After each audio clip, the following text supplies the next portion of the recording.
আবহমান বাংলার কৃষ্টিকে ধারণ করে শনিবার রাজধানীতে আয়োজন করা হয়েছিল পৌষ উৎসবের। দেশীয় ফ্যাশন প্রদর্শন, নাচ, গান আর পিঠাপুলিতে সাজানো হয়েছিল এই আসর। দিনব্যাপী এই উৎসবে দেশীয় ঐতিহ্যকে ধারণের পাশাপাশি তরুণ প্রজন্মের কাছে এর নিজস্ব ধারাকে তুলে ধরার প্রয়াস ছিল আয়োজকদের। আমাদের এই পৌষ মেলা কিন্তু গ্রামীণ একটা লোকজ ঐতিহ্য মেলা। এটা কিন্তু আমাদের ষড়ঋতুর উৎসবই।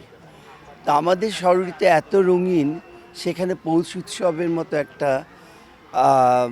ঋতুও কিন্তু ভীষণ ঋতুভিত্তিক একটা উৎসব। এটা অনেক রঙিন।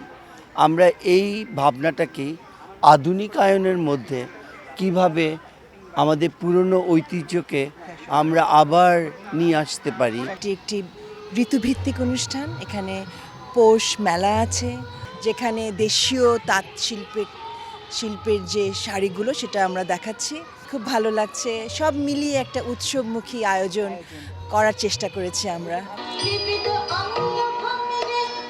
পৌষ উৎসবকে রঙিন করতে মণিপুরী নৃত্য পরিবেশন করেন তামান্না রহমান ও তার দল। লোকগান ও রবীন্দ্রসঙ্গীত পরিবেশনায় যোগ করে বাড়তি মাত্রা। ভীষণ আনন্দ হচ্ছে, কারণ পৌষ উৎসব কিন্তু রবীন্দ্রনাথের একেবারে শান্তি নিকেতনের একটি উৎসব, যেটা আমরা পাঠভবন এবং সঙ্গীত ভবনে কিন্তু পালিত হয়ে থাকে এবং মহা উৎসবে পালিত হয়ে থাকে। আসলে এটা পুরোটাই ফ্যাশন কাউন্সিল ওনাদের আইডিয়া ছিল। এখানকার যে প্রেসিডেন্ট আছেন বিখ্যাত ফ্যাশন ডিজাইনার মাহিন খান এবং শৈবাল সাহা আর একজন প্রখ্যাত ফ্যাশন ডিজাইনার, এদের আসলে ব্রেন চাইল্ড। আমরা সবসময় খাদি, তারপরে দেশীয় টেক্সটাইল নিয়ে যেহেতু কাজ করি এবং ফ্যাশন কাউন্সিল সবসময় দেশীয় টেক্সটাইলকে প্রমোট করে, তো সেই জায়গাটা থেকে আজকে আর কালেকশন খাদি।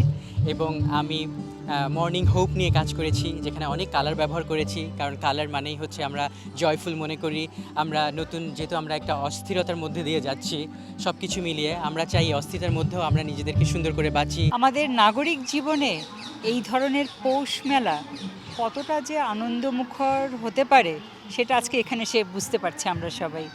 এত চমৎকার আয়োজন করেছেন গুলশান সোসাইটি এবং এত নান্দনিকভাবে। দেশীয় পোশাকের নান্দনিক র্যাম্প ওয়াকে দুটি ছড়ান এক ঝাঁক মডেল।